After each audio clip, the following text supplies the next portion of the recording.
Hey, everybody. Welcome to Game Audio Hour number 117, our weekly podcast. We discuss all things game audio, from creative ideas to the latest techniques, project experiences to something. I think experiences to audio secrets. You're finding in-depth coverage and opinions related to game audio. Why do I forget that every time? It's unbelievable. I've said this almost every time. Experiences to something. Listen to that. Let's figure out where that's coming from. I think experiences to audio secrets. You're finding in-depth coverage. Found it. That new chat window is killing me. Yeah, just mute that thing. I did it. I got to remember that next time. It's all good. There will be a next time for you to remember it, I hope. That came out surprisingly threatening. I did not mean that. What happened? I didn't hear it. No, never mind. It's okay. I think I made a bad joke, and then I made a bad joke on top of that bad joke. So let's forget the last few seconds ever happened. Hey, what's up? Hey, let me do the spiel again. We'll just start over. What's up is right up to showtime. We had our hot water heater was leaking, and I was gone all day. So when I come back, I find all this water, and I'm like, oh no! But it just was a pipe; it needed tightened. So hence our 5 minutes late. So I'm trying out this new chat window you got me turned on to. I'm in dual chat windows. Yeah, it says Dan Reynolds. So this is kind of cool over here. There's special features that come with the chat window if you use it in YouTube.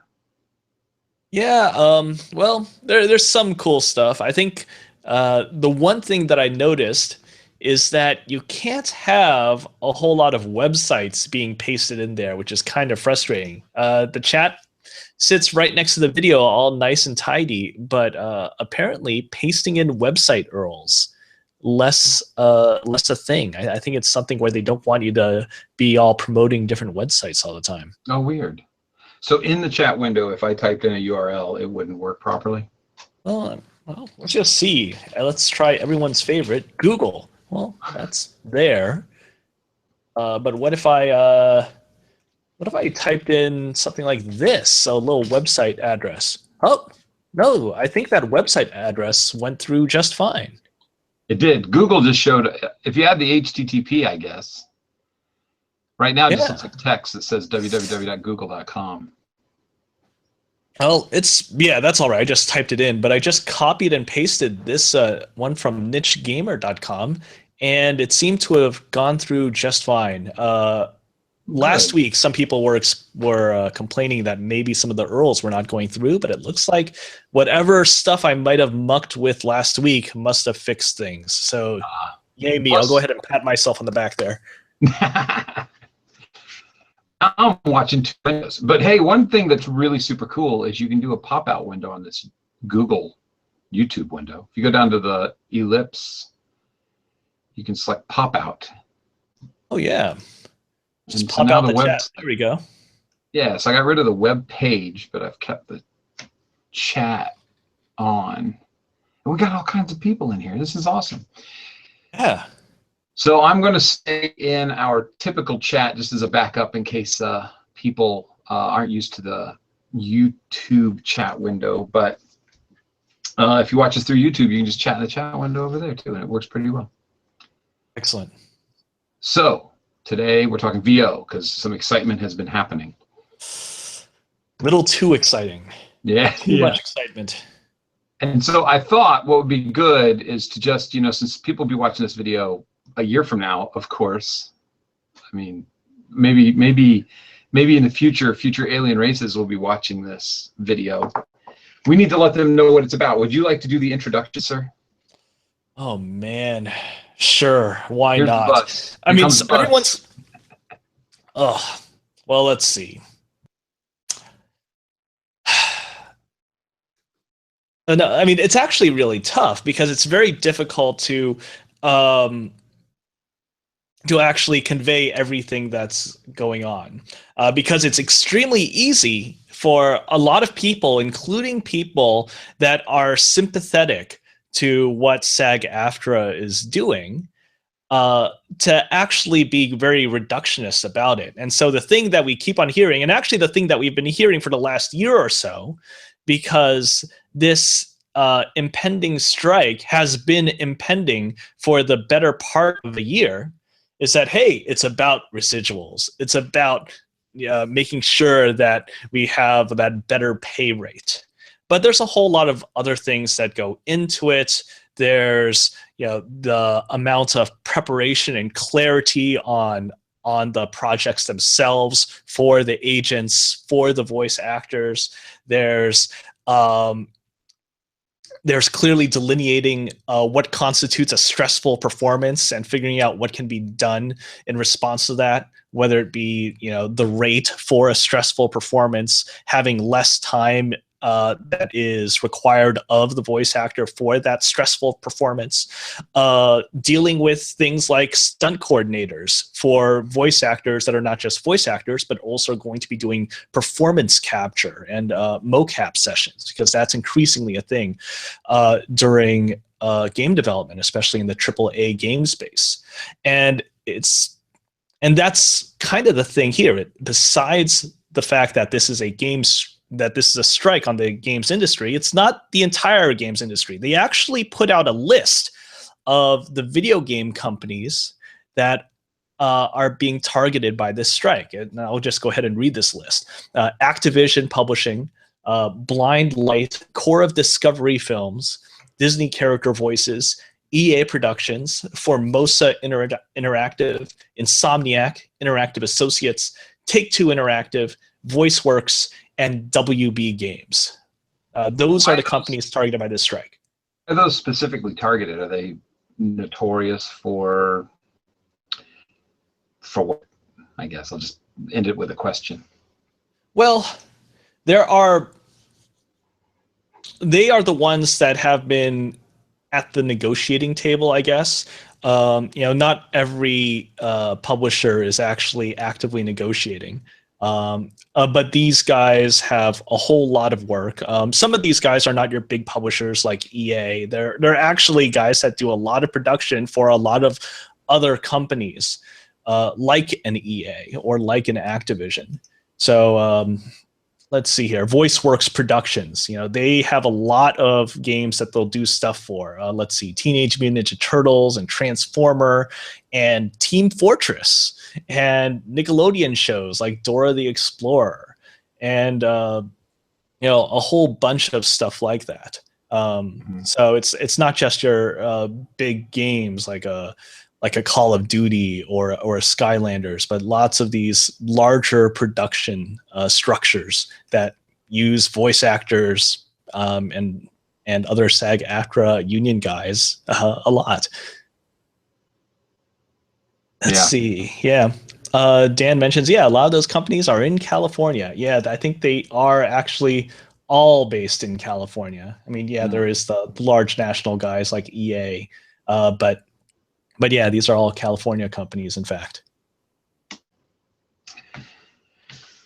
So does it fall? Do they stand a better chance of winning against California companies because of some law that's on the books here in California? I don't know. I mean, I think it's just a matter of these are the guys that they're talking with. I mean, not all the publishers really care about stuff. They're not really caring that much about unions or contracts. They'll just hire whatever. These guys that are in California, well, a lot of the actors that are in California, I guess, are going to be a union actor, so they can't help but work with them directly and try to figure out what can be done in terms of creating a contract that can exist between the union and games industry folks. I mean, if you're some guy in, I don't know, Ohio, Nebraska, or even if you're a company, say in I don't know, Massachusetts or somewhere, you're probably not going to be dealing as much with SAG-AFTRA, union VO. Yeah. But these are the guys. These are the guys that are here. Oh, sorry about that. One thing I wanted to point out about what I understand about what's going on with the strike is it's not necessarily about money. It is about the conditions that you mentioned, like people who are doing mocap or something, and they're really doing strenuous work. And VO is very strenuous work too. And so my understanding, correct me where I'm wrong, is that SAG-AFTRA has been at the negotiating table with some of these companies saying we have to discuss future contracts in relationship to the stress that people are under.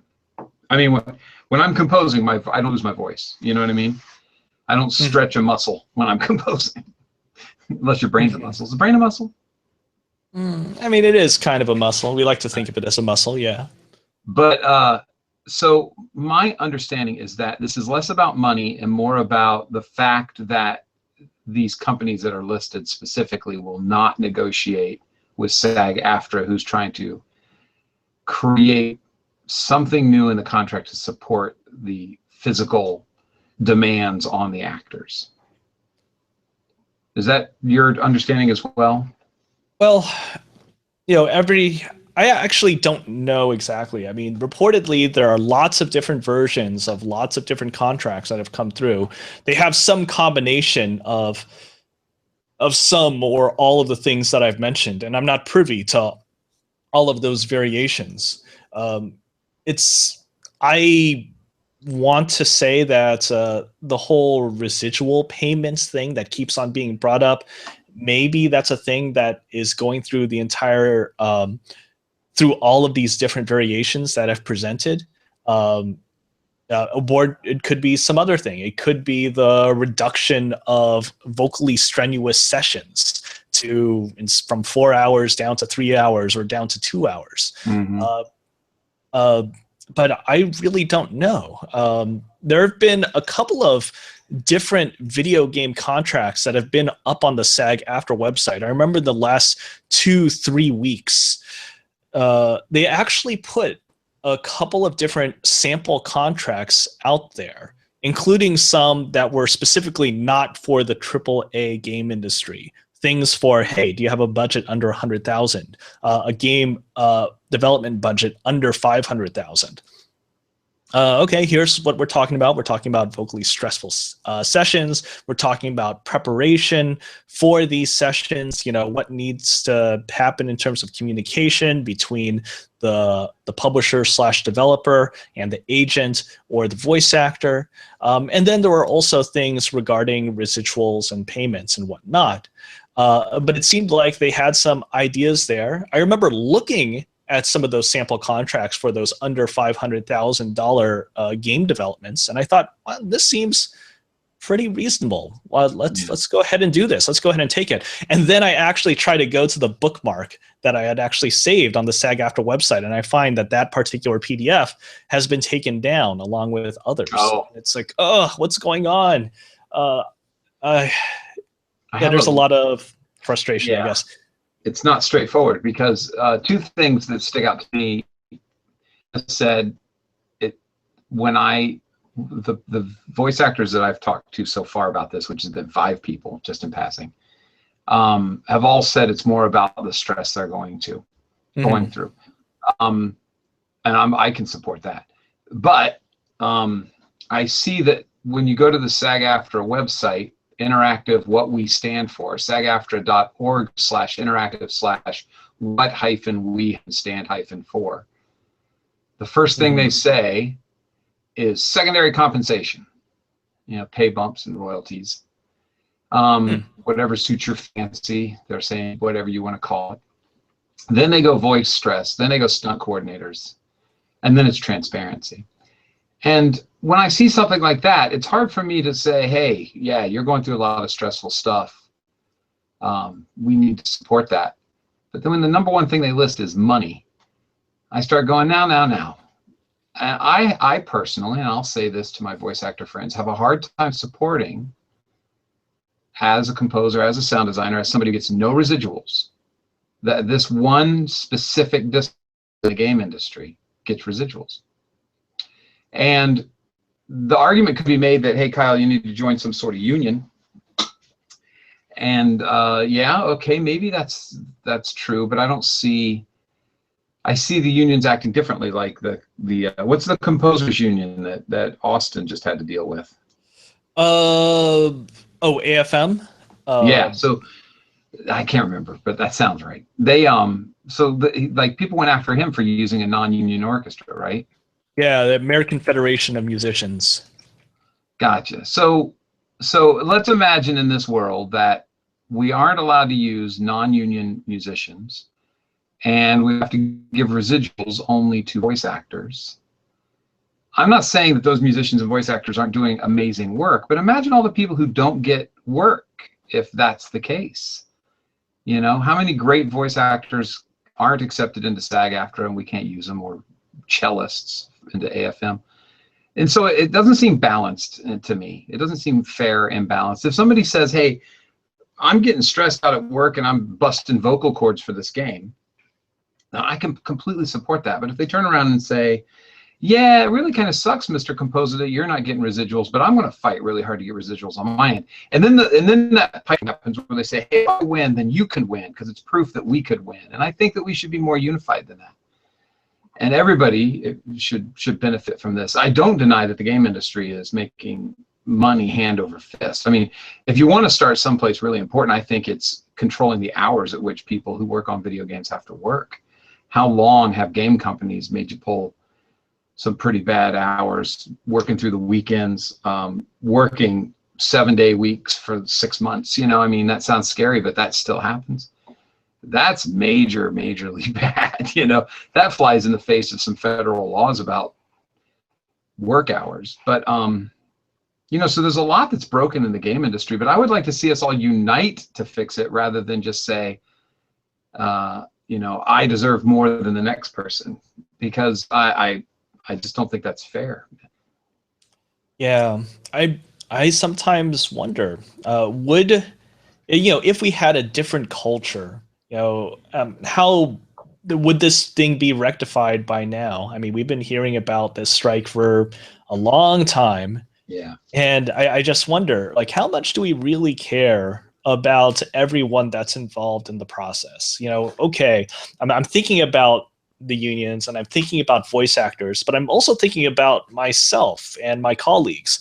How well do we treat ourselves? How much do we accept when it comes to, hey, this is what the game industry is about?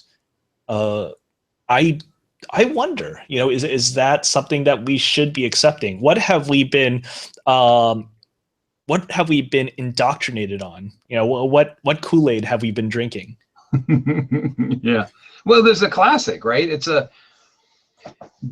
working in the game industry is a dream come true for so many of us, that we're willing to accept certain conditions to do it. And this is something that just, I always have to be careful about, because I can get so on a soapbox about it. But, you know, the minute you accept something that's not great, you have a really hard time defending against it the next time, because they're just going to say, hey, last time you didn't have a problem, so why do you have a problem this time? And we deal with that with pay. You know, when you give somebody the bro rate, we all know a bro rate exists. You want to get in on this game, you want, you know, you want to work on this thing, they're small budget, something's happening, and you go, okay, I'll give you the bro rate. Next time, when you say, okay, here's what I cost this time for the second game, sadly, we all fear that they're going to go, oh, no, you either give us a bro rate or we go someplace else.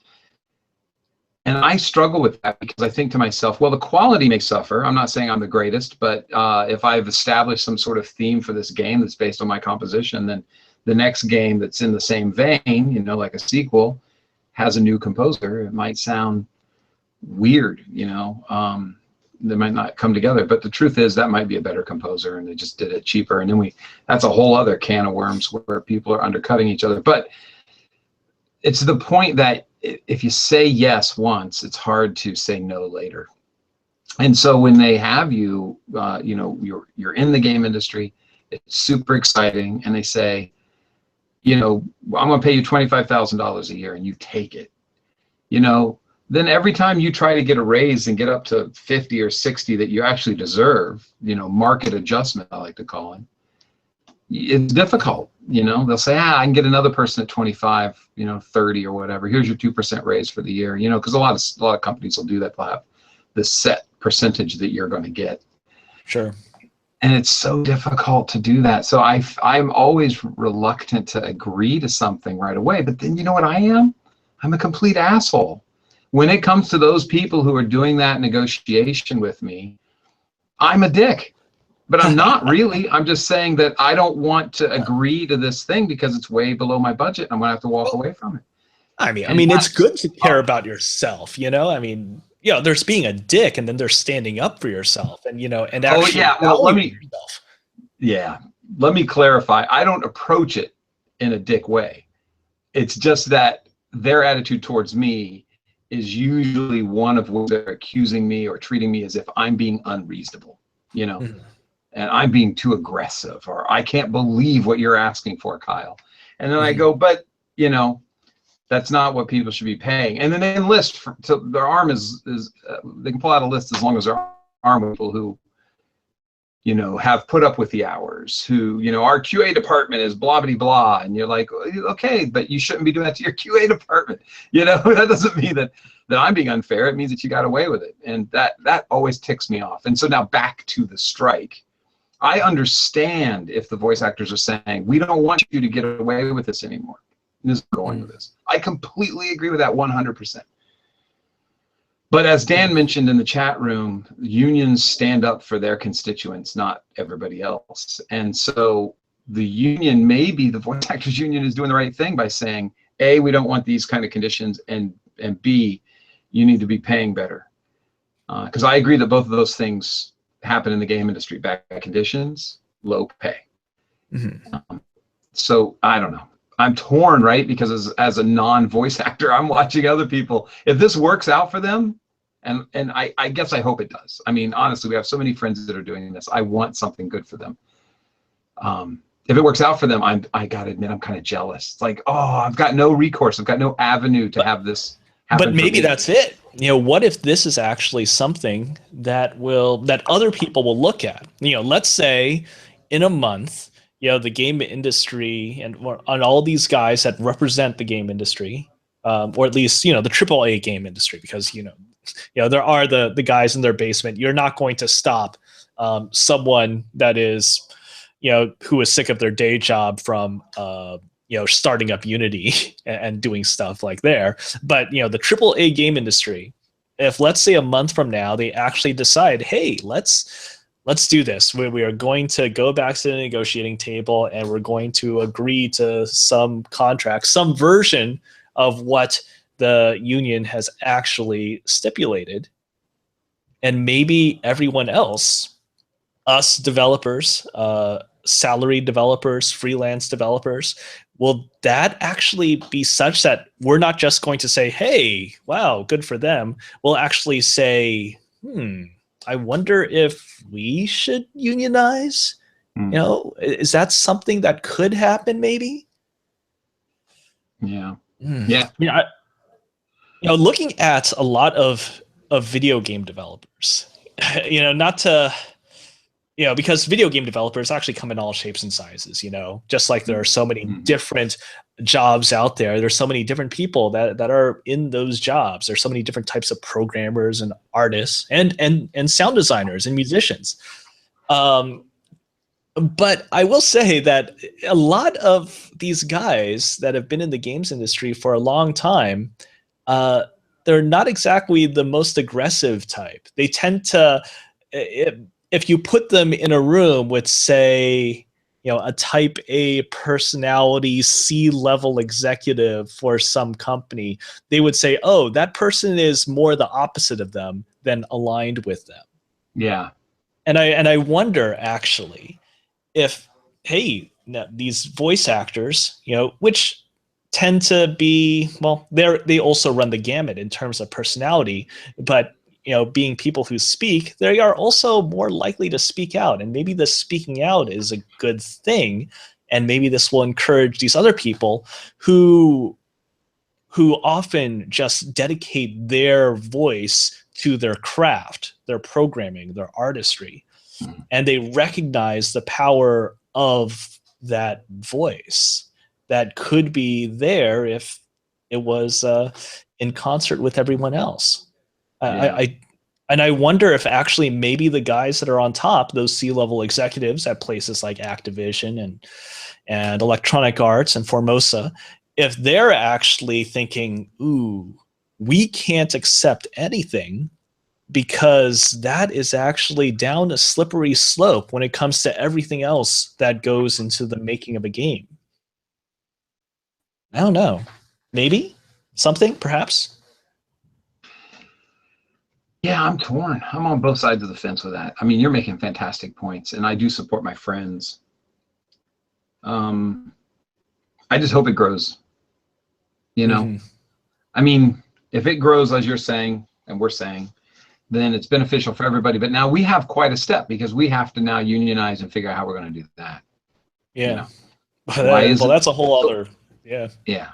So what is AFM then? You know, I mean, hey, AFM can go after composers for not using union musicians, but how do I join AFM? And does that benefit me to join AFM? And how many people, since it's not strong enough yet, are going to skip me because I am part of AFM, knowing that that could be cool?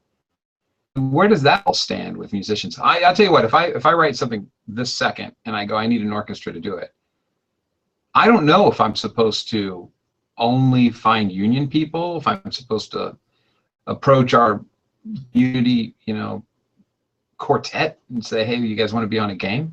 Do I get in trouble for that? How do I find out? Speaking of unions, Uh, on to the second topic in a way. wow, that's tough. Yeah.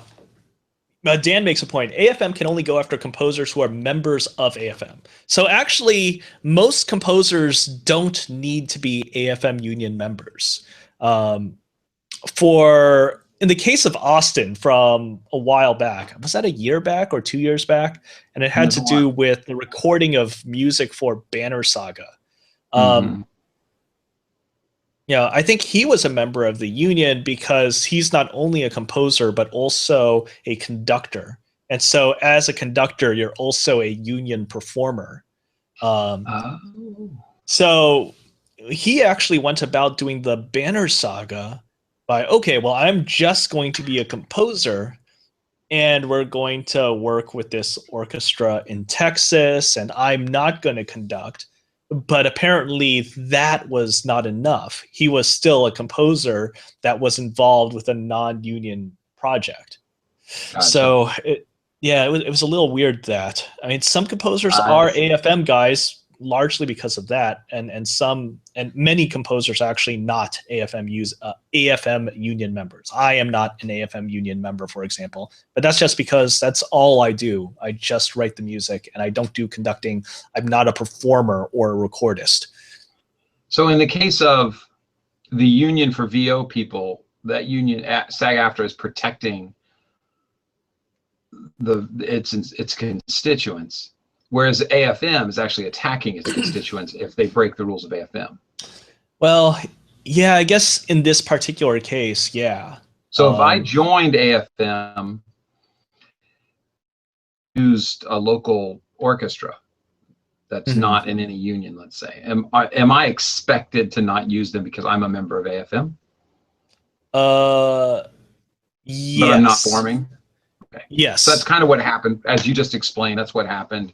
Our understanding, anyway, Austin. I hope we're not serving your case any kind of injustice. But that's our understanding. You're join a union, and if you do something that's non-union work, so you have to change your name. Have to Yeah, some guys do do that. I some mean, nom de plume or something. yeah, that happens a lot. It happens in the music space with the musicians. It happens with the voice actors as well. I know quite a few guys um, that do work. They're union members and they do non-union work under a nom de plume. Uh, I know some guys that have gotten in trouble because, oops, they forgot that they needed to give their nom de plume, and some person down the line writing the credits for a video game accidentally uses their actual contract name instead of their pseudonym. Um, yeah, sometimes it can be a little hairy that. And sometimes it comes out, oh man, I hope no one looks at it. And a few years pass and they realize, oh, no one looked at it. Oh, thankful. This is all very confusing. All right, It so can as a be. composer who's not part of a union, I can go anywhere I want. But if I were to employ a union, I'm going to write it out. They can write me a cease and desist letter later. If I'm composing something and I want to use orchestral players, then I have to suggest to them that they change their name on the credits. Or I stay away from those union orchestral players, and I'm free and clear as long as I'm not a member of any musicians union. I think that's Yes. I think it's a basic view of the whole thing. Yeah. And then for VO, I want to use VO people. And there are non-union VO people. It means they're not members of SAG-AFTRA. And I can use them and nobody gets in trouble. Is that true? Yeah, basically. I mean, really, it comes down to if you want to, oh, I really want to use this person. I'm really set on this person, and he happens to be non-union. But then you decide, but then previous hires have dictated, oh, we have all these union guys, and we're set on a union track. You can't just use this non-union person, even though he's absolutely perfect for this role, absolutely fantastic. You can't mix and match union and non-union. That's really the big thing. Gotcha. And I'm reading over the notes here. Dan is putting in here, and Michael Hoffman. Thank you guys. Michael, well, I want to clear up. He said that was in a right-to-work state, which in theory should be able to ignore union rules, but AFM disagreed. Yeah. Isn't that amazing? AFM says that we get to cross state lines and impose our will. Wow. Yeah, there's some rules there. Texas is right to work.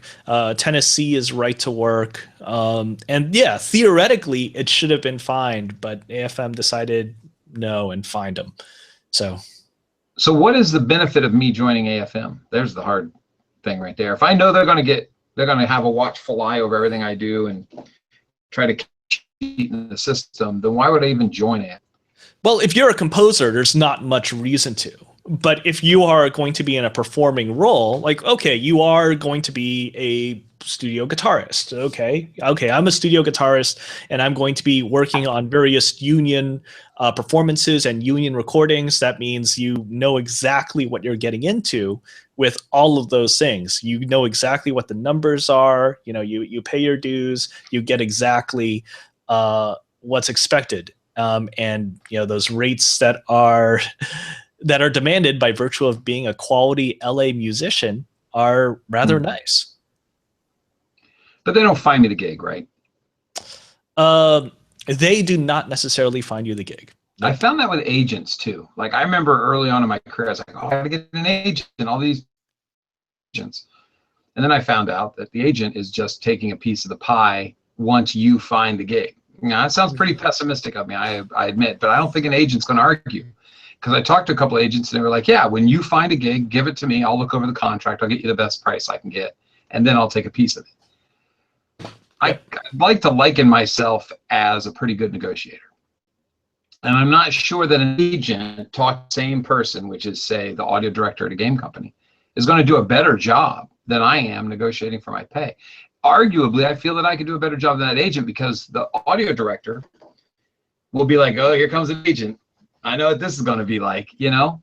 And I would like to think that we live in an environment where I can go to the audio director and say, I don't have an agent. I represent myself. I want to do good work. I want to knock this out of the park, but I also want to get a decent pay for it so that I, you know, don't have to work 3 gigs at the same time I'm doing yours just to put food on the table, you know? And I think that you could have if you practice your negotiation skills, I wonder if an agent's necessary. Now, go send hate mail to Vince at, no, never mind. Yeah, the agent thing is funky. I tend to agree with you. Although I also tend towards that way because I don't have an agent and I've never had an agent. The thing that I always heard was, you know, if an agent really wants you, then maybe you should talk to them. If you don't have an agent that really wants to talk to you, then you don't need to go out searching for an agent. That's a good call. Yeah, nobody wants to talk. Yeah, but hey, you know, it's always possible. Like, hey, there's an agent. If that agent really wants to talk to you, that means that agent thinks that he could get some serious work for you, and by virtue of that, get serious work for himself as well. So, okay, cool. But yeah. Gotcha. And now I know a few composers that have agents. You know. Yeah, Mike Shapiro has one. Yeah, Mike's got one. And there's a balancing act. Like you got to you're going to have to put on your negotiating skills anyway, whether you get an agent or not. You're either going to negotiate directly with the audio director, or you negotiate with the agent to try to get the best deal you can. You know, the margins would have to be pretty large, I would think. Or we live in a condition where they say, this is what everybody else is doing and I can prove that. And so the 5% margin is acceptable. And I think, okay, well, if you're going to get me 10% more on my contract and take 5%, but those numbers, and this is kind of a layman's thought, those numbers don't necessarily calculate with me. I think to myself, well, if I'm going to be paying you 10% of this contract, then I expect you to gain 30% on the income. You know what I mean? So it just doesn't make sense to me. Because I could push really hard for the 10% I'd be paying you, and it's still more than I started with. Maybe that's ignorant. I'm sure every agent in the world is going to tell you that Kyle is ignorant when it comes to that. But in the end, you're going to have to negotiate, and it's got to reach some sort of internal margin that you accept, because you are giving money away to somebody who's doing a job that, as far as I'm concerned, I think we can all do ourselves. I'd love to hear from an agent and say, here's what I offer. And it would be awesome to have an agent on the show and clear this all up, because I'm not speaking from necessarily Kyle's singular point of view. This is something that people think about regularly when they think about an agent, because we are, back to the subject at hand, we are in an industry that's making a lot of money, and we aren't seeing a percentage of that matches the effort we put into whatever it is we're doing. So one way I wanted to bring up, and this is really, oh my God, I think this might be the most controversial show that we've ever done. And so part of me, when we get like this, I start thinking, I got to keep my mouth shut. But that's not educating anybody. And I've learned in my 48 years how to negotiate for pay, with certain things to avoid, certain tactics to use that are not, that tactic is the wrong word, that are true, that people don't want you to really talk about. And one of them is whether you are an exempt employee or not. So in California, there is strong rules that you have to hit. There are specific things you have to do. And if you aren't doing any one of those things, you can go to the California Employment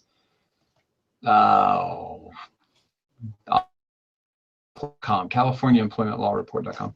You can see the list broken down by whether you're an executive manager exemption, an administrative exemption, computer professional exemption, commissioned inside sales exemption. There are different categories, but within those categories are things that employer has to have you doing to be able to say you're exempt from overtime and things that exempt people are part of. And I've noticed, and it's become rather rampant in the areas where I've been employed, that I'll be listed as exempt and I'm not exempt. I might have one of those conditions, which means that I don't meet the rules. That means the employer needs to be paying me overtime. I need to be an hourly wage. And a lot of people aren't doing that in the game industry. They'll mark you as exempt. They'll say, hey, your salary now, as if that's some sort of amazing achievement. You know, finally in my life, I'm a salary employee. Well, salary means you're not getting hourly. And if you're not doing the things that the state of Kenya says you have to be doing, then that company is technically ripping you off. And that angers me, because people sell salary, and companies will sell salary as if it's some sort of amazing thing. And that's one of the ways that the game industry gets away with these long hours, is you're a salary employee, which means that you work overtime without getting paid. And we need you to put in 12 hours every day this week, you know, and you're going to get your salary. And then if you go back to the beginning, and here I am, that's that soapbox. I'll get off it in just a second. I'm so sorry. If you go back to the beginning when you negotiated, they also tried to make sure they got you for as few dollars as possible. So they sell this, oh my God, your salary, but we're only going to pay you this much because that's what we pay for this position. And those really fight against each other. That's A, it's too low, And B, if I was hourly, I could accept it, but I'm not hourly. So now I'm working overtime, but not getting paid overtime. So I'm just getting this hard number, and I'm not hitting the California list of whatever it is, 5 or 6 things that I have to do. Mm-hmm. Oh Yeah. my God. That makes me so angry that companies do that and get away with it. Well, yeah. You know, as a game developer, I'm actually looking at the like California Employment Law Report, and a lot of game developers will fall into that category of being a computer professional, right? So Yeah. there's the computer professional exemption. But it's kind of interesting. I actually didn't realize that it was at this point. I remember looking at this a while back.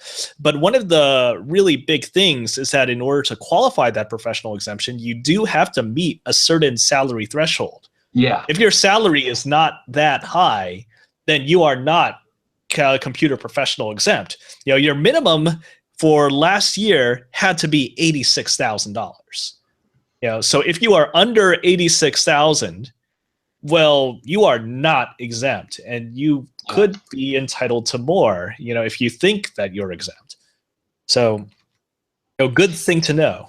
A good thing to know, because if you are in a negotiations position with this, I know we're talking unions, but just for me to touch on this for one more second, if you are about to go into some sort of annual, or you're going to have an interview with a game company, it's money. They're going to say, hey, I would like to believe that game company is going to make sure that you're paid appropriately. Mm-hmm. And if so, fantastic. You're with a good company. I will say that for Neversoft. I will stand by them 100%. I mean, they did so many fantastic things. They put us at the right pay. They only had us work. I don't think I ever worked an overtime or a hardcore hour on Friday. I don't think I ever worked a weekend except for when I volunteered. I mean, there are companies that do the right thing. But you know this information when you go to negotiate for your salary, or you negotiate for your raise. And if you say to them, hey, listen, you got me at, you've got me set to exempt, and I'm making $40,000 a year. According to California, I got to be up a lot higher. Mm-hmm. That's quite difficult, right? Because if they say, well, here's the tricky part. I would be remiss not to mention this. We also are at employment at will state. So your employer can let you go for any reason whatsoever without having to defend themselves, and you can leave. They sell it as if it's a positive for you, but we all know that's not necessarily the case. You can leave for whatever reason without having to give them an explanation. Well, that's not different than anything anyway. You are allowed to do that before. Really it protects the employers with this at will stuff. And so they could say, you tie your shoes with your left foot first, and we don't like that around here. We're going to let you go. And they put it in your court to go lawyers and all that stuff, and they know that you don't have the money. So take that into consideration. But if you find yourself in that position where you could benefit from a $5,000-$10,000 raise because just under that, say, hey, listen, let's talk about me being hourly, and here's the reasons why. I mean, that's all. Knowledge is power, and that's a fantastic thing to go into your negotiation with and say, I guess the hardest part that I have, honestly, is I feel ripped off going into that. I once worked a job, and I wonder if you've ever been here, and they paid me very low, and I got recruited. It was when I was a computer programmer, and recruiters actually were like, that's very, I don't know if it still is, but back in the 90s and the early 2000s, recruiters and computer programming, very powerful, because you get attached to a recruiter. They get a percentage from the company for finding this person for that company. And you could go through recruiters and just move from one place to the other. It was a great way to get raises and get good jobs. And so I was attracted by this recruiter, and I went over there, and I went from what I was making, which was way low, to $20,000 more if I went to this other company. And I was young and new to it, and I talked to my dad, and I said, oh, what do I do? Because now the company that I'm trying to leave has offered me $25,000 more to stay. And Dad said, well, they should have been paying you that in place. And I said, yeah. And he goes, so then how are you going to feel if you stay there knowing that they ripped you off for 4 or 5 years, And I was like, oh, that's a good point. That's a really good point. But I took I was going to say the cowardly way out. It wasn't really cowardly. I'm glad I did it, but I definitely took the easier way out, and I stayed there. I took the $25,000 bump. And I swear to you, I only stayed a year, because the whole time I was there, it was hard for me to maintain a good attitude. It was hard for me to still be like wanting to promote this thing that we're making and try to put in 150%, because I just kept thinking about how, if I would ask for this earlier, would they have given it to me? Shouldn't they come and say, hey, let's do the right thing and get you adjusted? And they had not done any of that until I threatened to leave. And so that's what happens when you go to these negotiations for your hourly, is you think, if it's too big to wonder, geez, is it worth me to take what they're offering? Now, in the game industry, they've got this other flip where they're thinking, you don't have other game companies looking for you right now. You know, you're here at this game company, and unless you come to that meeting with, you know that you're having interviews at other game companies and you have a shot at getting one of them, that's where the game industry keeps falling back on, is this special thing where people are working, and they really want to be there. So how much will they take to be there? Yeah. Did I run around in circles now? No, that's absolutely there. There's I mean, it happens a lot when you're young, and being the video game industry, there are a lot of young people working there, and they feel like, oh, this is it, this is my shot. And how attached are they to that? How much do they love what they're doing because of, or despite what's going on in this particular job that they've got for their first job out of college, maybe their first job in a while, because it was just after the recession, things like that. Or maybe it's because they're audio guys like us, and we know how often you'll see audio jobs compared to seeing programming jobs or art jobs or production jobs or writing gigs or anything else that goes into game production. It's like, oh man, there's that one gig that just opened up on Gamasutra. Okay, there's one compared to the 200 programming gigs right now on Gamasutra. And so they're like, oh no, I've got to stick with this right now. I got to stick with what I've got. That's true. Oh my gosh. Well, we're not going to fix it tonight, shall we? We're not. Go ahead. But we are going to do some fun stuff, because I have some dice.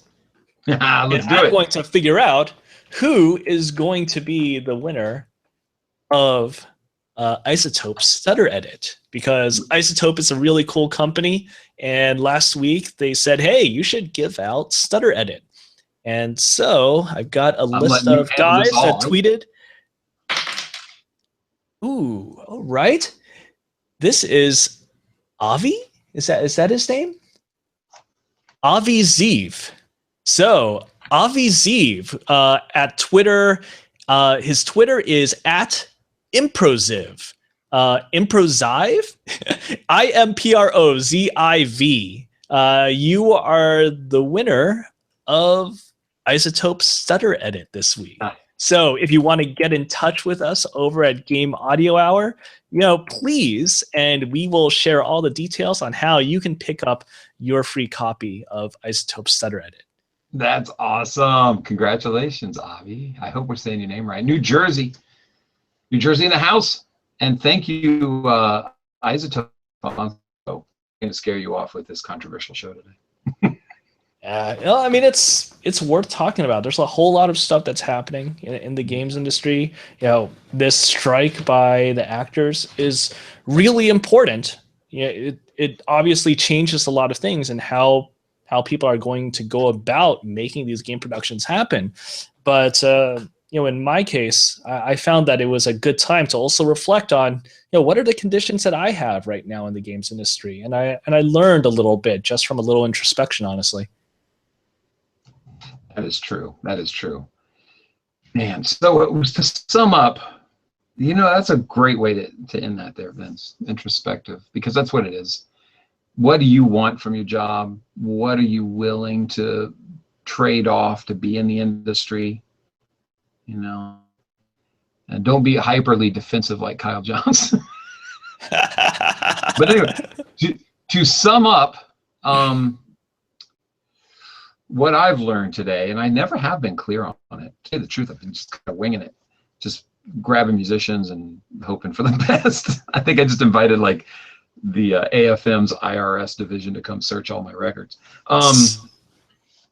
So if you are a performing musician, you could benefit from being in a union. Dan had mentioned that if somebody's hiring a large piece orchestra, the union will help set that up instead of audition every person. You know, fits to finding work there. And if you are not a performing musician, then I'm not sure how Kyle Johnson personally would benefit from the union. And I would hate to get one of the players in trouble. So it's kind of scary. It's kind of like I would go out of my way to find non-union players, make it all easy and all legal. If you are a voice actor and you're striking right now, the game industry, we support you. We hope that it turns out well for you. Kyle Johnson, a little bit jealous if it turns out real well for you, but I'll get over it. Maybe it'll turn into some really good benefits for all of us. Maybe it's the first step in the industry. Well, we can't even say the first step. I mean, do you remember the days of EA wife? Do you remember EA wife? EA spouse. EA Yeah. spouse. Yeah. I mean, the that game was more industry, than a decade ago now. Jeez.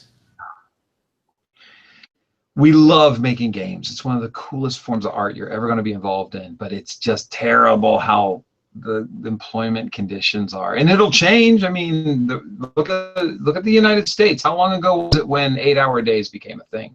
None of us remember when there weren't 8-hour work days. But there wasn't a law in the books for 8-hour work days 100 years for sure. Yeah. I mean, Harding, somebody.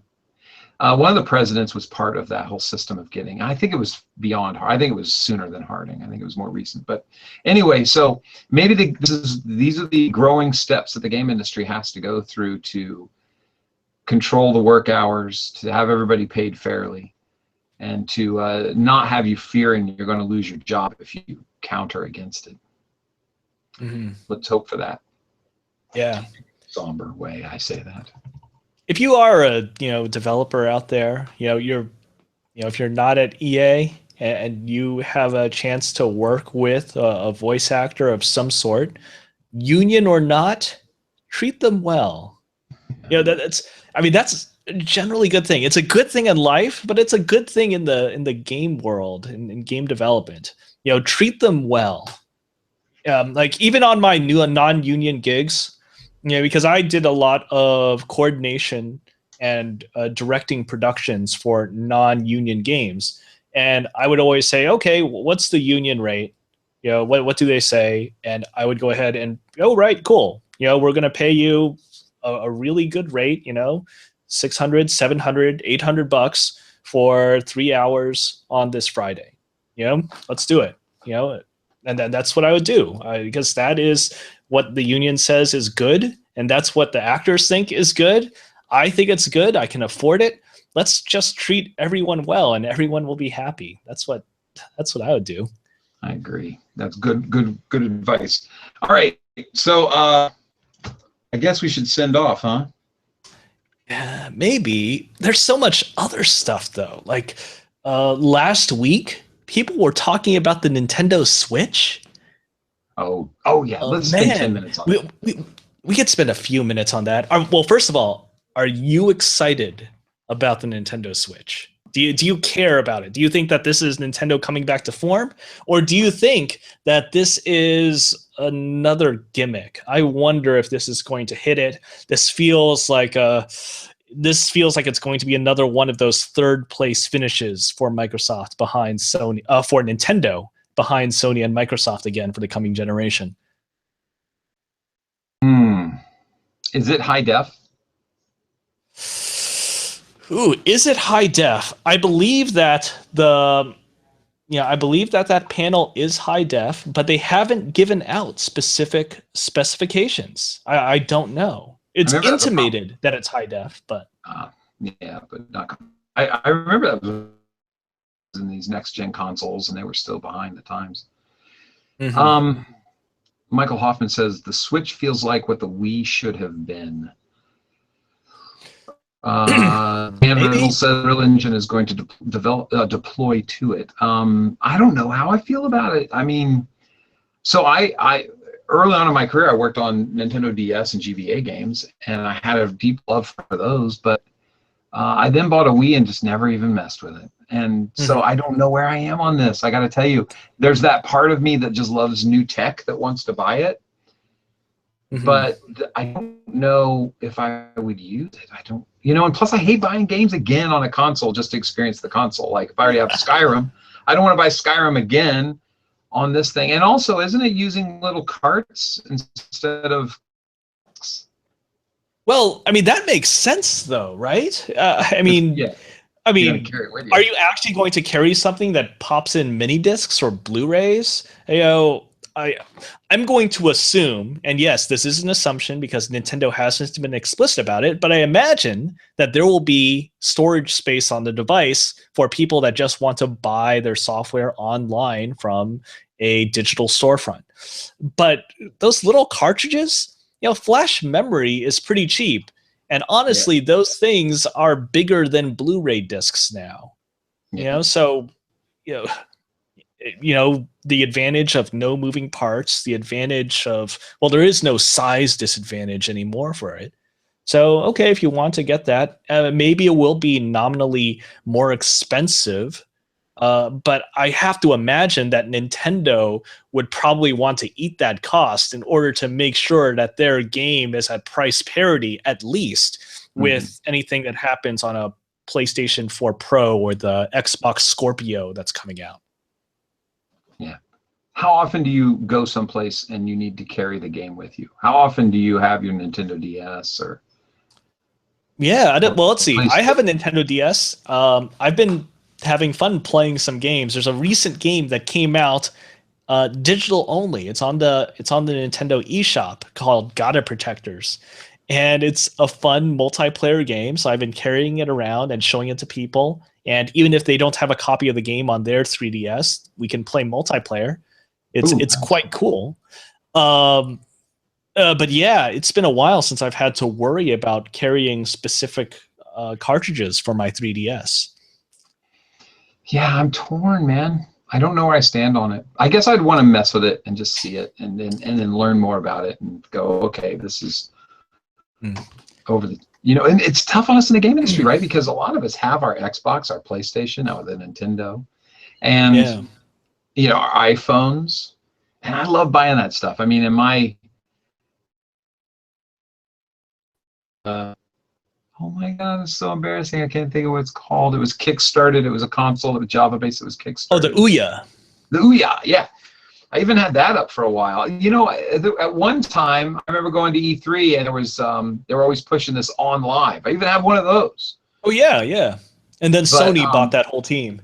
Yeah. Oh, good. Well, good. They kept themselves employed. I love it. Anyway, so the only ones I stick with any regularity is the Xbox and the PlayStation. So with that in mind, since I'm not a portable gamer other than just messing around on my phone, and I'd probably do more of that if I were to Facebook, because that's really the game killer, isn't it, on your phone?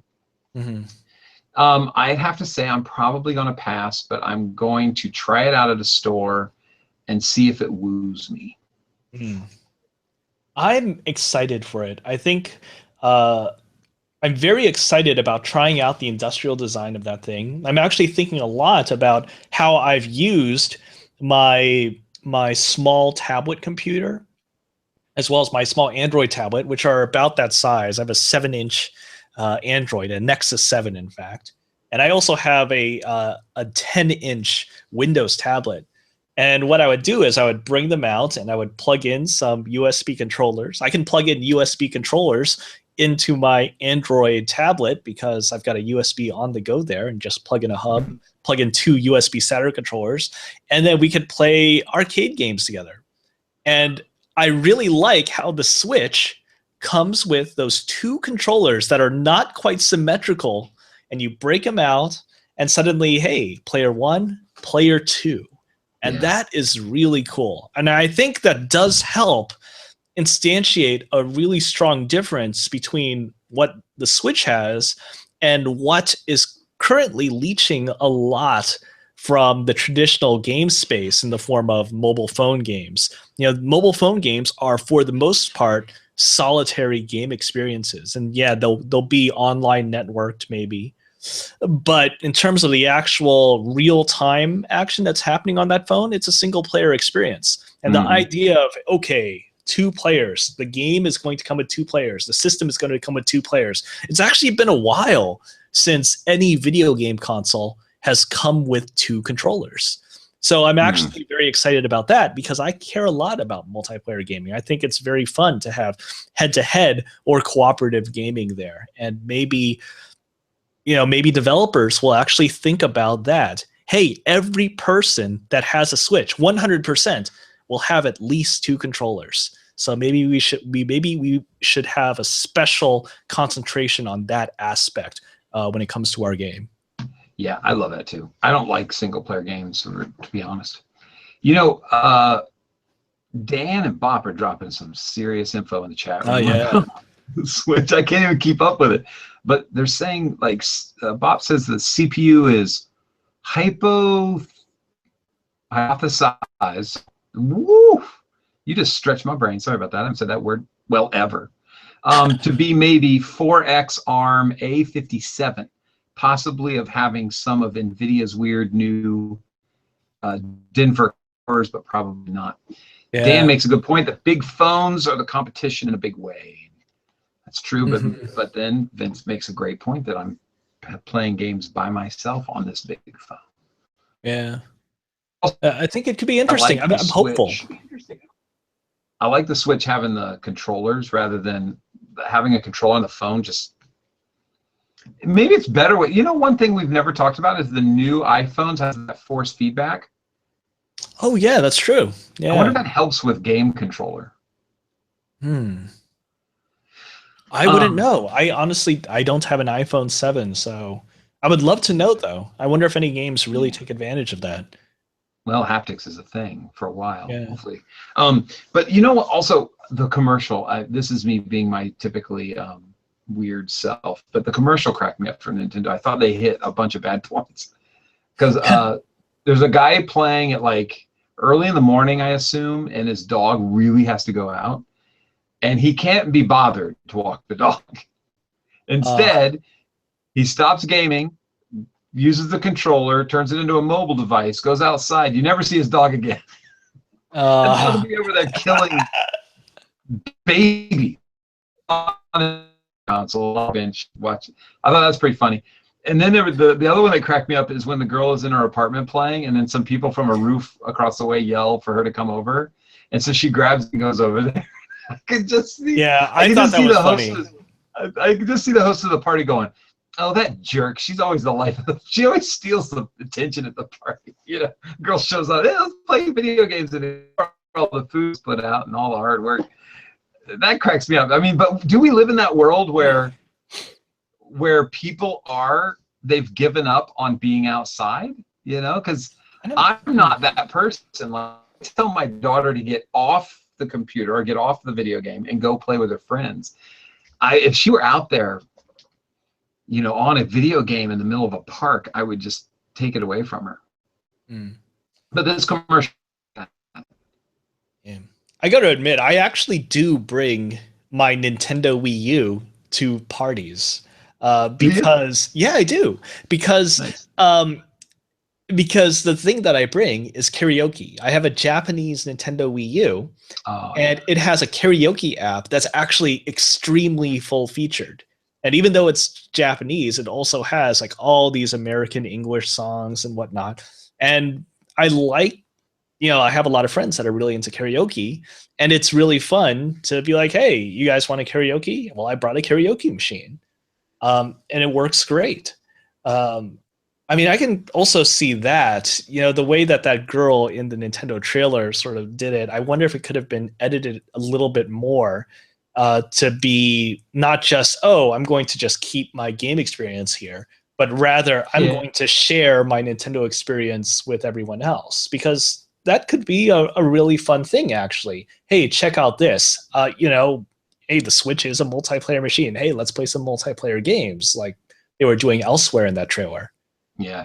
I mean, if you go to a party and they've got Pin the Tail on the Donkey, I do not blame you for bringing something else to hang out and do. But something weird about that. But I wanted that you just had, because we just had the barbecue, and and you guys did Double Dribble, and the whole crowd was right there. So there's obviously I'm an old man yelling, "Get off my digital lawn!" Well, it's even more important after that okay, you broke out Pong, and then everyone else got in on Pong as well. That's right. We did have a Pong competition. That was pretty epic too. Yeah. There was no Double Dribble. I love that part. I'll never stop telling the story of where.